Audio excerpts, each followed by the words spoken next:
बार एक अनपढ़ ब्राह्मण था। तो चूँकि वो अनपढ़ था, तो उसको कुछ ज्ञान था नहीं। तो उसने जो है किसान का पेशा अपना लिया और वो जंगल जाता और जंगल से लकड़ियाँ और घास वगैरह इकट्ठा करके लाता और बाज़ार में बेच के जो है अपना गुज़ारा करता। तो इस तरह घास बेचकर और लकड़ियाँ बेचकर वो अपना जो है गुज़ारा करता था।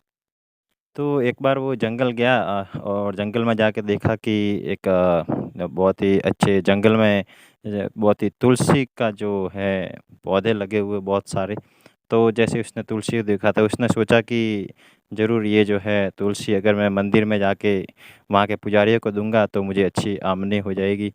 तो उसने सोचा कि चलो पहले जो है यहाँ से कुछ सैंपल लेके उनको ले जाके देते हैं, पता चले कितना मुनाफ़ा होता है। तो इस तरह से वो जो है तुलसी जो है पौधे को पत्तियाँ तोड़ने ही वाला था। तो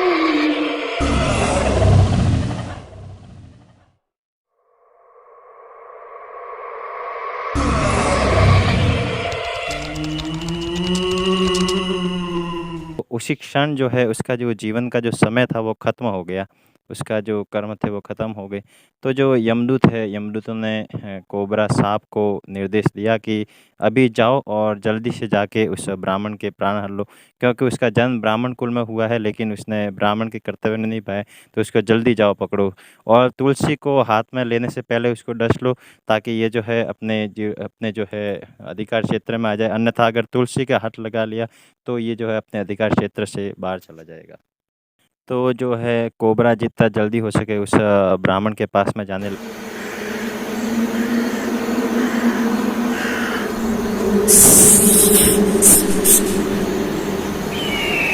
गया, लेकिन इतनी ही देर में जो ब्राह्मण ने है तुलसी को तोड़ा और अपने पास में रख लिया और घास का जो है बंडल भी बना लिया उसने। तो कोबरा जो साँप है वो उस घास के बंडल के अंदर घुस गया और प्रतीक्षा करने लग गया कि जैसे ही ये ब्राह्मण जो है तुलसी हाथ से नीचे रखेगा, मैं उसको डस लूँगा। तो इस तरह से जो ब्राह्मण गाँव की तरफ बढ़ा, तो आप देख सकते हैं साँप है जो उस घास के बंडल में है और इंतज़ार कर रहा है कि कैसे ये ब्राह्मण जो है अपने हाथ से तुलसी रखे और मैं इसको डसूँ। और उसके पीछे-पीछे यमदूत चल रहे हैं कि जैसे ही साँप डसेगा उसके प्राण मैं हर लूँगा। लेकिन चूँकि उस ब्राह्मण ने तुलसी को हाथ में रखा था, तो भगवान कृष्ण का जो सुदर्शन चक्र है, सुदर्शन चक्र जो है उस ब्राह्मण की रक्षा करने के लिए पीछे-पीछे परमात्मने परमात्मने परकर्ममन्त्रयन्त्रतन्त्रौषधास्त्रशस्त्राणि संहर संहर। आने लग गया। तो चूँकि जो है सुदर्शन चक्र बहुत ही तेज़ी से उसकी तरफ पीछे-पीछे आ रहा था, तो यमदूतों ने जो है उस सुदर्शन चक्र की इतनी तीव्र गर्मी, मतलब उनका शरीर जो है पूरी तरह से जलने लग गया और वो उस गर्मी को सहन नहीं कर पा रहे थे। तो लोगों को बिना दिखे वो जो है सारे उनका पीछा करने लग गए। तो वो जो ब्राह्मण है वो गाँव के इस मंदिर में गया और उस मंदिर के जो पुजारी थे वो भगवान के बहुत ही शुद्ध भक्त थे। और जब उन्होंने देखा तो उनको जो है उन उस ब्राह्मण के पीछे का पूरा जो है यमदूत दिखे और उनके पीछे सुदर्शन चक्र भी दिखा। तो उस भक्त ने फिर यमदूतों से पूछा कि क्या मामला है? तो यमदूतों ने पूरा मामला बताया कि ये जो है ब्राह्मण परिवार में जन्म हुआ है, लेकिन इसने ब्राह्मण के कर्तव्य पूरे नहीं किए हैं, तो इसलिए जो है इसका समय खत्म हो चुका है और 2 मुहूर्त का समय बचा है, तो इसके मरते ही हम इसको जो है यमराज के पास में ले जाएँगे। लेकिन चूँकि जो है ये ब्राह्मण के हाथ में तुलसी है, तो इसकी वजह से भगवान नारायण ने सुदर्शन चक्र को इसकी रक्षा के लिए छोड़ा है और उन सुदर्शन चक्र की गर्मी की वजह से जो है हम इसको सहन नहीं कर पा रहे हैं और हमारे शरीर में जलन हो रही है। तो उन पुजारी ने कहा कि जब भगवान नारायण ने सुदर्शन चक्र छोड़ा है इनकी रक्षा करने के लिए, तो और भगवान नारायण इनके ऊपर कृपा कर रहे हैं, तो आप इनके ऊपर कृपा क्यों नहीं कर रहे हैं? आप इन पर कृपा कीजिए और इनको छोड़ दीजिए।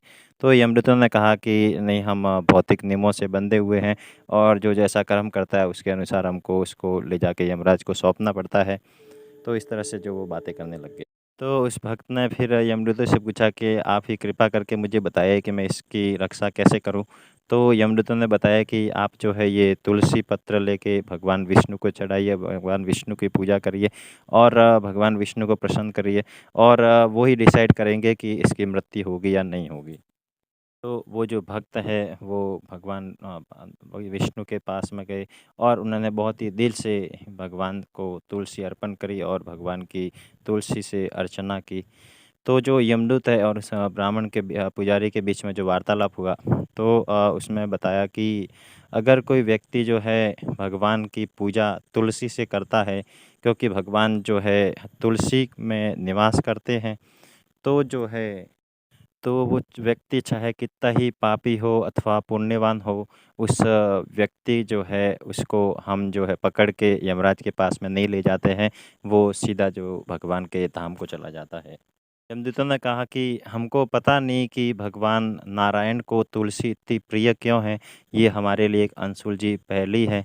लेकिन अगर कोई भगवान विष्णु की परम प्रिय तुलसी को धारण करता है, तो उस व्यक्ति की रक्षा जो है सुदर्शन चक्र उसकी रक्षा करता है और उसकी मृत्यु से हमेशा रक्षा करता है और हम उसको पकड़ के यमराज के पास में नहीं ले जा सकते। इस तरह जो है आप तुलसी भगवान को अर्पण करके भगवान की अर्चना कीजिए और जब उस पुजारी ने भगवान की अर्चना की तुलसी से, तो वहाँ पे जो यमदूत थे और वो सब वहाँ से काल सर्प और यमदूत दोनों ही वहाँ से गायब हो गए। तो उन पुजारी ने फिर जैसे ही पूजा करके बाहर आए, तो उन्होंने फिर उस ब्राह्मण से वार्तालाप किया, उस ब्राह्मण को बताया कि ये सब कुछ क्या हो रहा था। उन्होंने पूरा उनको बताया कि यमदूत आए थे और आपको लेने के लिए। तो वो जो ब्राह्मण है वो बड़ा प्रसन्न हो गया और उनके चरणों में गिर पड़ा और इस तरह हम देख सकते हैं कि एक शुद्ध भक्त की संगति से जो है व्यक्ति महान से महान संकट से भी बच सकता है और उसको भगवान की भक्ति प्रदान हो सकती है। वो ब्राह्मण जो है भगवान का भक्त बन गया। हरे कृष्णा। तुलसी कृष्ण प्रेयसी नमो नमः। यानि कानि च पापानि ब्रह्महत्याधिकानि च तानि तानि